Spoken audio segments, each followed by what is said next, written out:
జగిత్యాల జరిగినటువంటి BRS party బహిరంగ సభ, వారి యొక్క పార్టీ పెట్టినటువంటి బహిరంగ సభలో మాజీ ముఖ్యమంత్రి కేసీఆర్ గారు, పెద్దలు ప్రస్తుత ముఖ్యమంత్రి రేవంత్ రెడ్డి గారు నా చావు కోరుకుంటున్నారు, నేను ఎప్పుడు చనిపోవాలని చెప్పేసి నిత్యం మాట్లాడుతున్నటువంటి మాటను నేను తీవ్రంగా ఖండిస్తున్నాను. ప్రజాపాలన, ప్రజలు మార్పు కోరుకొని తెలంగాణ ప్రజలకు అవకాశం ఇచ్చిన తర్వాత గౌరవ ముఖ్యమంత్రి గారి నేతృత్వంలో రేవంత్ రెడ్డి గారి నేతృత్వంలో ఒక ప్రధాన ప్రతిపక్ష నాయకునిగా మాజీ ముఖ్యమంత్రి కేసీఆర్ను అనేక సందర్భాల్లో చట్టసభల్లో అనేక సమస్యల మీద, ప్రజల యొక్క సమస్యల మీద పరిష్కరించడానికి స్వాగతించినారు. ఈ రాష్ట్రానికి సంబంధించినటువంటి ఇరిగేషన్ సమస్య విషయంలో కానీ, ఈ రాష్ట్రంలో ఆర్థికంగా మీ హయాంలో జరిగినటువంటి అంశాల విషయంలో కానీ, ఈ రాష్ట్రానికి సంబంధించిన అనేక అంశాల విషయంలో 42% బీసీ కులగణన విషయం చర్చ విషయంలో కానీ, ఏబిసిడి వర్గీకరణ చట్టసభలు చర్చ విషయంలో కానీ ప్రధాన ప్రతిపక్ష నాయకుడు ప్రజల పక్షాన వచ్చి మాట్లాడతారని చెప్పేసి అనేక సందర్భంలో స్వాగతించింది తప్ప ఎప్పుడు కూడా వారి యొక్క చావును కోరుకోలే. మరి వారు మాట్లాడితే తెలంగాణ ఆగమైపోయిందని మాట్లాడుతున్నారు. ఈ 2.5 సంవత్సరాల లోపల ముఖ్యమంత్రి రేవంత్ రెడ్డి గారి నేతృత్వంలో పరిపాలన లోపల తెలంగాణ ఆగమైపోయింది, పునర్నిర్మాణం కోసం నేను బయటకు వచ్చినా అని చెప్పి అంటాడు. దేనికి ఆగమైపోయిందని చెప్పి 2014 నుంచి 18, 18 నుంచి 23 వరకు మేమే రాజులం, మేమే మంత్రులం, మూడోసారి కూడా రాజ్యం మాదే అని చెప్పి 23 డిసెంబర్ ఎన్నికలు ఉంటే 23 జనవరి నుంచే మీరు విజయోత్సవాలు చేసుకున్నారు. మీ అందరికీ తెలుసు, ఇక్కడ మీడియా మిత్రులంతా సాక్ష్యం. గత ప్రభుత్వం, బీఆర్ఎస్ పార్టీ ప్రభుత్వము, మాజీ ముఖ్యమంత్రి కేసీఆర్ గారు, మాజీ మంత్రి కేటీఆర్ గారు, మాజీ మంత్రి హరీష్ రావు గారు, వారి ప్రభుత్వం అంతా కూడా 23 జనవరి నుంచే ముచ్చటగా మూడోసారి కేసీఆర్ అధికారంలోకి వస్తాడు, సీట్లు తగ్గినా మేమే అధికారంలోకి వస్తామని చెప్పి 119 సెగ్మెంట్ లోపల వాళ్ళ టీఆర్ఎస్ బీఆర్ఎస్ పార్టీ నాయకులతో విజయోత్సవాల ర్యాలీలు కూడా చేసుకున్నారు. మరి మార్పు కోరుకొని ప్రజలు అవకాశం ఇచ్చిన తర్వాత కేవలం 2 సంవత్సరాల 4 నెలల లోపటిని ఆగమైపోయింది అని చెప్పి అంటున్నాడు. ఒకసారి టీఆర్ఎస్ పార్టీ నాయకులంతా ఒకసారి ఆత్మపరిశీలన చేసుకోవాలి. ఆ రోజు 23 డిసెంబర్ల ప్రజాపాలనలో కూడా గౌరవ ముఖ్యమంత్రి రేవంత్ రెడ్డి గారు ప్రమాణ స్వీకారం చేసినప్పుడు మీ రాష్ట్ర ప్రభుత్వం ఇచ్చిన బడ్జెట్ పరిస్థితి ఏంది, ఈ రాష్ట్రం నుండి ఆర్థికంగా ఉన్నటువంటి సంక్షోభం ఏ విధంగా మీ రాష్ట్రాన్ని అప్పచెప్పిళ్ళు. మా మీడియా మిత్రులకు ఒకటి నేను మనవి చేసుకుంటున్నా, రాష్ట్ర మంత్రిగా ప్రభుత్వం తరఫున ఆ రోజు చివరిన టింగ్ టింగ్ టింగ్ టింగ్ అని మీకు రైతు బంధు మీ అకౌంట్లో పడేది అన్నాడు. ఆ టింగ్ టింగ్ అని చివరి ఇన్స్టాల్మెంట్ ఇచ్చేటప్పుడు మాజీ ముఖ్యమంత్రి హైదరాబాద్లో ఉన్నటువంటి రింగ్ రోడ్ను కుదబెట్టిండు. రింగ్ రోడ్ను అత్యంత తక్కువ ఒక ఏజెన్సీకి ఇచ్చినటువంటి రికార్డులో ఉన్నటువంటి అంశాన్ని ఈరోజు మీ ముందు పెడుతున్నా. ఆ విధంగా రాష్ట్రాన్ని అప్పులపాలు చేసి నెలకు 6,000 కోట్ల రూపాయల వడ్డీ కట్టుకుంటూ రాష్ట్ర ప్రభుత్వ ఉద్యోగస్తులకు 1వ తారీఖు జీతాలు ఇవ్వలేని పరిస్థితుల్లో అనేక సంక్షేమ కార్యక్రమాలకు సంబంధించినటువంటి మీరు చెప్పినటువంటి సంక్షేమ కార్యక్రమాలు ఏది అమలు చేయకపోగా ఒక పేదవాళ్ళకు ఒక డబుల్ బెడ్రూమ్ ఇల్లు ఇవ్వలే, ఒక రేషన్ కార్డు ఇవ్వలే, ఒక సన్న బియ్యం ఇవ్వలే, ఎలాంటి సంక్షేమ కార్యక్రమాలు చేయకుండా 2 సంవత్సరాల 4 నెలలకే తెలంగాణ ప్రభుత్వము రేవంత్ రెడ్డి ఆగం పట్టించిండు. బిడ్డ నేను చూసుకుంటా అని చెప్పి మాట్లాడుతుండ్రు. 14లో వాళ్ళు మొదటి తెలంగాణ రాష్ట్రానికి ముఖ్యమంత్రిగా కేసీఆర్ బాధ్యతలు తీసుకున్నాడు. 2018 నుంచి 23 వరకు, అంటే 14 నుంచి 18 వరకు జానారెడ్డిగా ప్రతిపక్ష కాంగ్రెస్ పార్టీ ప్రధాన ప్రతిపక్ష నాయకుడిగా ఉన్నాడు. 18 నుంచి 23 వరకు, అంటే 18 తర్వాత ప్రధాన ప్రతిపక్ష నాయకుడిగా బట్టి విక్రమార్క ఉంటే, ఒక దళిత నాయకుడు ప్రధాన ప్రతిపక్ష నాయకుడు ఉంటే, కాంగ్రెస్ పార్టీ ఎమ్మెల్యేలను చీల్చి ప్రధాన ప్రతిపక్ష నాయకుడు కూడా గుంజుకున్నారు దొరగారు. ఏ రోజైనా ఒక్కరోజు శాసనసభలో కానీ శాసనసభ బయట కానీ ఒక ముఖ్యమంత్రిని కేసీఆర్ను గారిని ఎప్పుడైనా ఏకవచనంతో మాట్లాడినారా? అని ఆహాభావాల గిట మేము రాజ్యాంగపరంగా డాక్టర్ బిఆర్ అంబేద్కర్ చట్టపరంగా ప్రజల ఓట్లతో గెలుపొంది శాసనసభ్యులతో ప్రభుత్వాన్ని ఏర్పరచుకున్నటువంటి ఆ రోజున్న ముఖ్యమంత్రిని ఎప్పుడన్నా ఎక్కడన్నా ఏ సందర్భంలో మాట్లాడినారా? అప్పుడున్న కాంగ్రెస్ పార్టీ శాసనసభ్యులు కానీ ప్రతిపక్ష నాయకులు కానీ ఆహాభావాలు కానీ వ్యక్తిగతంగా కానీ ఎన్నడన్నా ఏ విషయంలో మాట్లాడిన సందర్భం ఉన్నదా? ఈరోజు వర్కింగ్ ప్రెసిడెంట్ కేటీఆర్ ఎట్లా మాట్లాడిందండి మన 4 రోజుల కింద? ప్రజలు నిర్ణయించి ప్రభుత్వాన్ని పరిపాలించే ఒక ముఖ్యమంత్రిని పట్టుకొని అనరాని మాటలు మాట్లాడాడు, నోటికి ఎద్దస్తంత మాట్లాడాడు, సింహం వస్తుందని మాట్లాడాడు, గుంటనక్కలవని మా మీద మాట్లాడాడు. ప్రజలు ఓట్లు ఇస్తే మేము గెలిచినామంటే ప్రజలు ప్రభుత్వాన్ని మార్పుకొని ఆశీర్వదించారు.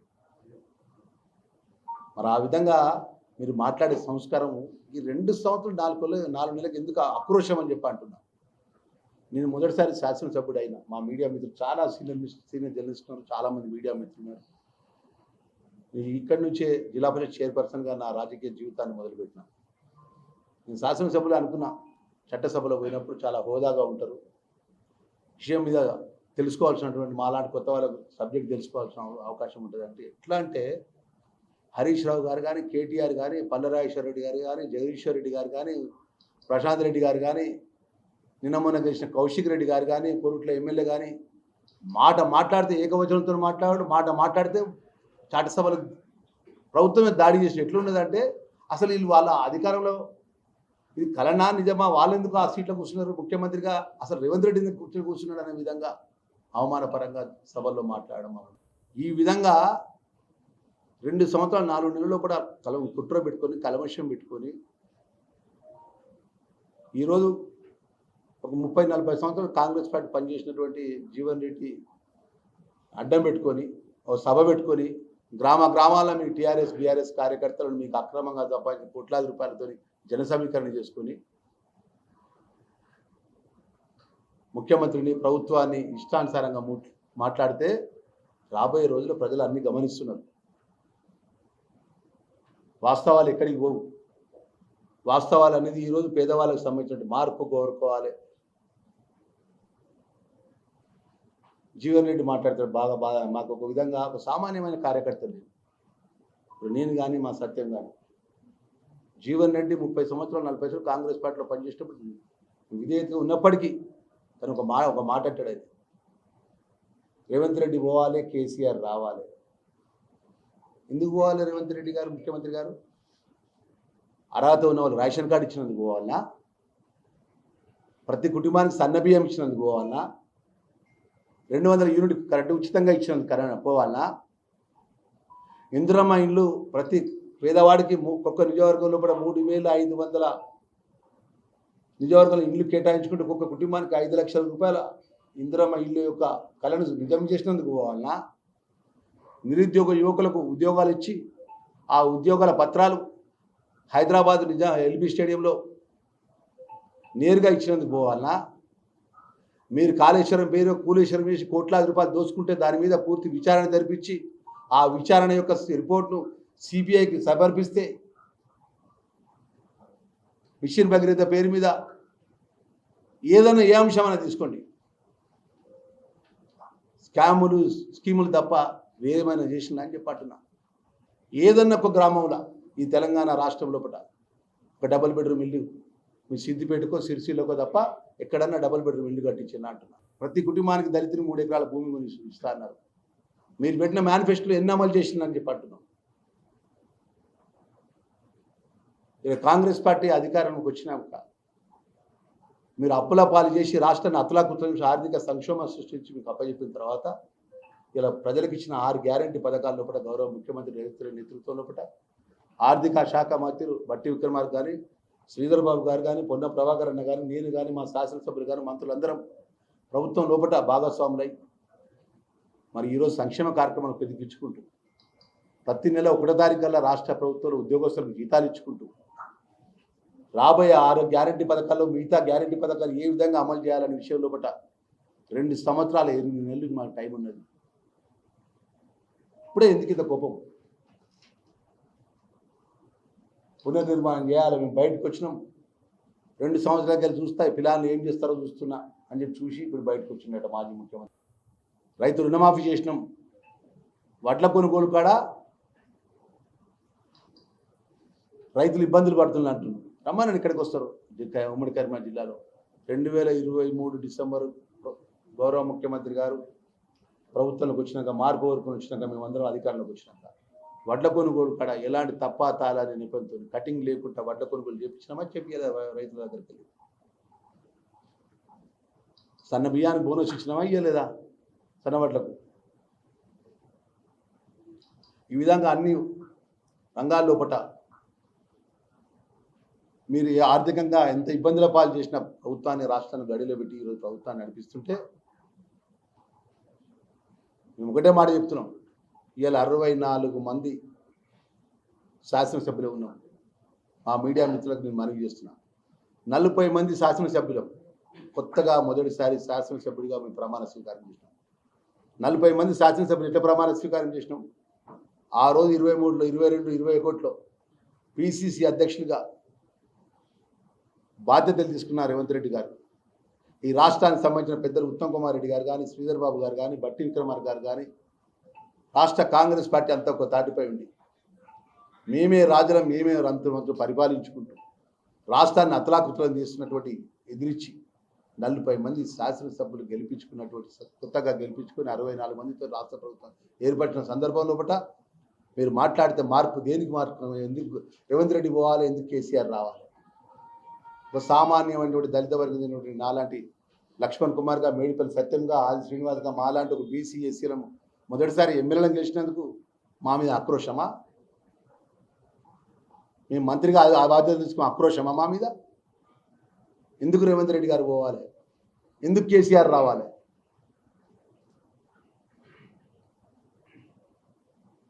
ఈరోజు చూడండి, శాసనసభలు దళిత వర్గాలకు సమన్యాయం చేసినాం, బీసీలకు సమన్యాయం చేసినాం, అన్ని వర్గాల మంత్రివర్గాలకు సమన్యాయం చేసుకుంటూ రాష్ట్ర ప్రభుత్వాన్ని నడిపిస్తున్నటువంటి గౌరవ ముఖ్యమంత్రి నేతృత్వంలో పట్ల మేమందరం ఏదైనా సమిష్టి నిర్ణయం తీసుకుంటాం. ఎప్పుడన్నా ఎక్కడన్నా మాజీ ముఖ్యమంత్రి వాళ్ళ ఫామ్ హౌస్ కానీ, ప్రగతి భవనం కానీ ఆ నలుగురు తప్ప, కేటీఆర్, హరీష్ రావు, కవితక్క, సంతోష్ రావు తప్ప ఏదన్నా మంత్రులతో కూర్చొని ఒక అంశం మీద చర్చించి ఒక మంత్రిని పక్క కూర్చొని పెట్టుకొని, బీసీను ఎస్సీను పక్క కూర్చొని పెట్టుకొని ఏ అంశంలో కూడా చర్చ చేసి ఆ అంశంలో కూడా ఒక మంత్రిని ముంగట పెట్టుకొని గౌరవపదంగా మాట్లాడినటువంటి సందర్భం 2014 నుంచి 23 చూసినారా? ఈరోజు నేను మీ సామాన్య కార్యకర్త 2.5 సంవత్సరాల కింద ధర్మపురి ప్రజల ఆ లక్ష్మణ్ శాసనసభ్యుడికి ఎన్నికయ్యారు, మా సత్యాన్ని ఎన్నికయ్యాడు. ముఖ్యమంత్రి గారు పక్కన కూర్చుకొని అడుగుతాడు, ఏం మన సమస్యలు ఏమున్నాయి, ఏం జరుగుతుంది, ఎట్లా జరుగుతుంది, ఏం చేద్దామని చెప్పాడు. ఆ విధంగా మా మీడియా మిత్రులకు సంబంధించిన విషయంలో కానీ, ఏ వర్గానికి వచ్చినా కానీ, రైతులు కానీ, నిరుద్యోగ యువకులు కానీ, పేదవర్గం కానీ, అన్ఎంప్లాయిడ్ ఏ వ్యక్తి వచ్చినా కూడా సమయం ఇచ్చి 2 నిమిషాలు మాట్లాడతారు. కానీ ఆ రోజులలో ముఖ్యమంత్రి కలవాలంటే కలిసే టైమే లేదు. దేనికి పునర్నిర్మాణం అంటున్నాం? ఖచ్చితంగా రాబోయే 2028 డిసెంబర్ ఎన్నికల్లో పట ప్రజాపాలనలో గౌరవ ముఖ్యమంత్రి రేవంత్ రెడ్డి నేతృత్వంలో పట ప్రజలకు ఇచ్చిన 6 గ్యారంటీ పథకాల్లో పట 100% మిగిలిపోయిన గ్యారంటీ పథకాల్లో పట 100% అమలు చేసే విధంగా రాష్ట్ర ప్రభుత్వం గౌరవ ముఖ్యమంత్రి నేతృత్వం ముందుకెళ్తాము. ప్రజలు రాబోయే కాలంలో ఖచ్చితమైన బుద్ధి చెప్తారన్న విషయంలో పట ఆ విధంగా పరిపాలన అందిస్తాం తప్ప మీ లెక్క మాట మాటకు మీ తెలంగాణ ఉన్నటువంటి ఆ దేవుడు ఇచ్చినటువంటి గొప్ప ఆశ భాషతోని ముఖ్యమంత్రి కట్టుకొని ఏకవచనంతో మాట్లాడు, ఏది పడితే అదే మాట్లాడితే రాబోయే రోజుల్లో తెలంగాణ ప్రజలు అన్నీ గమనిస్తున్నారు.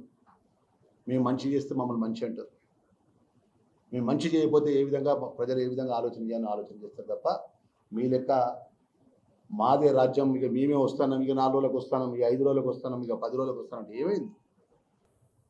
పార్లమెంట్ ఎన్నికల్లో ప్రజలు ఏం చేసిండ్రు మీకు? తర్వాత ఉప ఎన్నిక జరిగింది, కంటోన్మెంట్ ఉప ఎన్నిక ఏం జరిగింది? ప్రజలు ఏం నిర్ణయం ఇచ్చినారు? జూబ్లీ ఎలక్షన్స్లో మీరే అన్నారు, కేటీఆర్ గారు, హరీష్ రావు గారు, జూబ్లీ ఉప ఎన్నికల్లో కూడా రాష్ట్ర ముఖ్యమంత్రికి రాష్ట్ర ప్రభుత్వానికి ప్రజలు బుద్ధి చెప్తారన్నారు. సర్పంచ్ ఎన్నికలు వచ్చినాయి, సర్పంచ్ సింబల్ కాదు, ఇది ఇండిపెండెంట్గా ఎవరైనా గెలుస్తారు, ఎవరెవరైనా ఓడిపోతారు. రేపు సింబల్ రాని మా బీఆర్ఎస్ పార్టీ మా సత్తా ఎందుకు చూపెడతా అన్నారు. మున్సిపాలిటీ ఎన్నికలు వచ్చినాయి, ప్రజలు మా వైపు ఉన్నారా, ఎవరి వైపు ఉన్నారు? ఇలా ప్రజాపాలన గౌరవ ముఖ్యమంత్రి నేతృత్వంలో కూడా ప్రజల జవాబుదారిగా మేము పనిచేస్తున్నాం తప్ప ప్రజలకు మేము ఏదైతే ఇచ్చిన మాట అమలు విషయంలో కూడా మా సాయశక్తిలో మా గౌరవ ముఖ్యమంత్రి కానీ ప్రభుత్వం కానీ పనిచేస్తాం తప్ప మీలాగా మాటల గారిడితో 2014 పెట్టిన మేనిఫెస్టో అమలు చేయకుండా, 2018 పెట్టిన మేనిఫెస్టో అమలు చేయకుండా మాటల గారిడి చేసేవాళ్ళం కాదు. ఏదేమైనా ఒకటి గుర్తుపెట్టుకోవాలి, ఇలా నిన్న పెద్ద అట్టాసంగా మీటింగ్ చేసినారు కదా, మాకేం అభ్యంతరం లేదు. ఒక ప్రధాన ప్రతిపక్ష పార్టీగా మీరు ఏదైనా మాట్లాడిన కానీ వ్యక్తిగతమైన మాటలు నిన్నడు కూడా ఏ రోజు కూడా నేను ప్రమాణ స్వీకారం చేసినప్పటి నుంచి ఇరువరు చట్టసభలో కానీ బయట కానీ కేసీఆర్ గారు చావు ఎన్నడూ కోరుకోలేదు. ఇది పచ్చి అబద్ధము. నేను తీవ్రంగా ఖండిస్తున్నాను.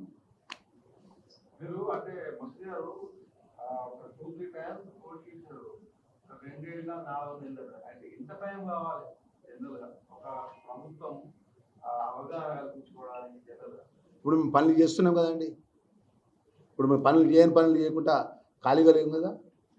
రేషన్ కార్డులు ఇచ్చినాము, సన్నబియ్యం ఇచ్చినాము, 200 యూనిట్ల కరెంట్ ఇచ్చినాము, ఇందిరమ్మ ఇండ్లు ఇచ్చినాము, నిరుద్యోగ యువకులు ఉద్యోగాలు ఇచ్చినాము.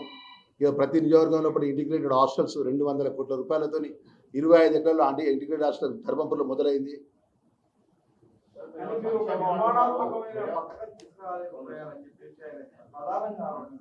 నిర్మాత్మ ఇంకేమి ప్రజలకు సంబంధించిన సంక్షేమాన్ని నిర్మాత్మ కదా. మీరేమో సంక్షేమం అంటున్నారు, సంక్షేమ హాస్టళ్లకు సంబంధించిన విద్యార్థుల హాస్టళ్లకు సంబంధించినవి కాబట్టి తర్వాత బయట జరుగుతున్న బీసీ ఎస్సీ ఎస్టీ విద్యార్థుల రియంబర్స్మెంట్ 12,000 కోట్లు బకాయి పెట్టిందని చెప్పేసి ఒకటి నిర్మాణాత్మకమైన ప్రశ్న వేసింది. దానికి మీరేమంటారు? ఇప్పుడు ఎప్పటి నుంచి అవి బకాయిలు ఉన్నాయి? కోర్టు కూడా చెప్పింది కదా. నేను చెప్తున్నా సతీష్ గారు, ఎప్పటి నుంచి బకాయిలు ఉన్నాయి? మా మీడియా మేము రిక్వెస్ట్ చేసేది ఏంటంటే, గత ప్రభుత్వంలో వారు అప్పటి నుంచి బకాయిని పెరుగుకుంటూ పోయి 2024 నుంచి 26 వరకు ఉన్నది. కొంత ఇన్స్టాల్మెంట్ విడుదల చేసినాం, కొంత ఇన్స్టాల్మెంట్ విడుదల చేయాల్సిన బాధ్యత మాపై ఉన్నది. తప్పకుండా పెండింగ్ ఉన్నటువంటి ఆ ఎస్సీ వెల్ఫేర్ డిపార్ట్మెంట్లో మీరు నమ్ముతారో నమ్మరో, పెండింగ్ సంబంధించిన మీకు కాగితాలతో కావాలంటే నేను ఒకరోజు ఇస్తాను. 2014 నుంచి 18 నుంచి 23 వరకు వాళ్ళ హయాంలో ఈ ఎస్సీ వెల్ఫేర్ డిపార్ట్మెంట్ కానీ, ఎస్టీ వెల్ఫేర్ డిపార్ట్మెంట్ కానీ, అదేవిధంగా మైనార్టీ 3 డిపార్ట్మెంట్ నా దగ్గర ఉండే, వాళ్ళ హయాంలో ఎంత బాకీ పెట్టుబడిపోతే అంటే ఎంత ప్రభుత్వానికి వాళ్ళు ఏదైతే నిధులు విడుదల చేయకుండా ఎన్ని విడుదల చేసినా కూడా మేము అంకెలతో సహా మేము ముందు పెడతాం.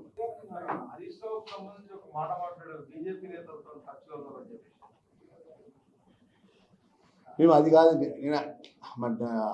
ప్రతిష్ట గొప్పగా ఈరోజు సింహం బయటకు వస్తుంది, కాంగ్రెస్ పార్టీ వణికిపోతుంది. కాంగ్రెస్ పార్టీ గుంటనక్కలని మాట్లాడినటువంటి వచ్చి ప్రెస్ మీట్లు పెట్టి మాట్లాడిన నాయకులు మరి ఢిల్లీకి ఎందుకు పోవాల్సిన అంతర్యం ఏంటిదని అడిగినాం. హుటాహుటిన ఢిల్లీ పోవాల్సిన అంతర్యం ఏమొచ్చింది, దేనికోసం ఢిల్లీ పోతున్నారనే విషయం మేము మాట్లాడాం. ఢిల్లీ పోతున్న విషయం ఎవరు చెప్పిన మాకు?